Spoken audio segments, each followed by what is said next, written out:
بسم اللہ الرحمن الرحیم۔ السلام علیکم۔ بھارت امریکہ کی دوستی چین کی دشمنی کے درمیان پھنس گیا ہے۔ اگر بھارت امریکہ کا ساتھ دیتا ہے تو مشرقی علاقے جاتے ہیں، کئی تنازع علاقوں میں جنگ۔ اگر امریکہ کی بات نہیں مانتا تو افغانستان اور دیگر کی مفادات سے فارغ ہو جائے گا۔ بھارت چین پاکستان کے خلاف یک وقت جنگ نہیں لڑ سکتا۔ چینی پیپلز لبریشن آرمی کے 5000 فوجی ٹینٹ، ہیوی مشینری، ہیلی کاپٹر سمیت لداخ میں کئی کلومیٹر اندر داخل ہو کر بیٹھ چکے ہیں۔ بھارتی آرمی چیف نے ہنگامی دورہ کیا۔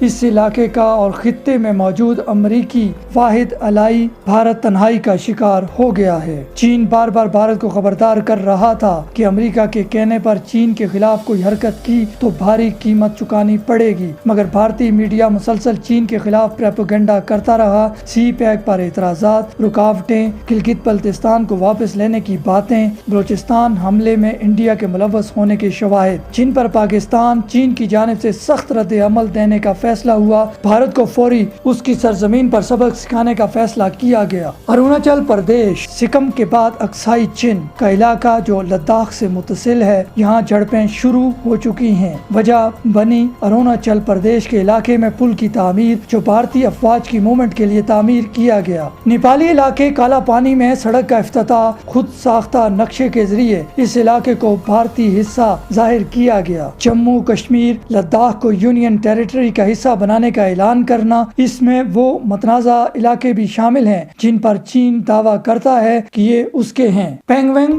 TSO جھیل، گلوان ویلی میں دونوں ممالک کی افواج آمنے سامنے ہیں۔ یہ علاقہ چینی صوبے سنکیانگ کا حصہ قرار دیا جا رہا ہے۔ کشمیر میں 3 اطراف سے چین نے بھارت کا گھیراؤ کیا ہے۔ لائن آف کنٹرول کردو پر افواج پاکستان تعینات ہیں۔ اکسائی چین کا علاقہ، جنرل باجوہ نے لائن آف کنٹرول کا دورہ کرتے ہوئے جوانوں کے ساتھ عید منائی، عزم کا اعادہ کیا کہ کشمیر کی آزادی کی جدوجہد جاری رہے گی۔ بھارت چین پاکستان دونوں کے خلاف سازشیں کر رہا ہے، اب یہ بھارت پر بھاری پڑنے جا رہا ہے۔ اگر بھارت لداخ میں چین کے خلاف کارروائی کرتا ہے تو پاکستان کشمیر میں بآسانی کارروائی کر سکتا ہے۔ بھارت بیک ڈور چینل سے پاکستان سے درخواست کر رہا ہے کہ کشمیر پر ہاتھ ہولہ رکھیں۔ بھارت چین کے سب سے زیادہ سرحدی تنازعات ہیں۔ ایک طرف امریکہ ساؤتھ چین میں تائیوان، ہانگ کانگ میں چائنا کے خلاف بغاوت کھڑی کرنے کی کوشش کر رہا ہے۔ 33 سے زائد چینی کمپنیوں کو امریکہ میں بلیک لسٹ کیا جا چکا ہے۔ دوسری طرف بھارت تبت سنکیانگ میں علیحدگی پسندوں کو سپورٹ کر رہا ہے۔ تبت کا علیحدگی پسند رہنما دلائی لاما بھارت میں موجود ہے۔ بھارت کو امریکہ کی دوستی بہت مہنگی پڑتی جا رہی ہے۔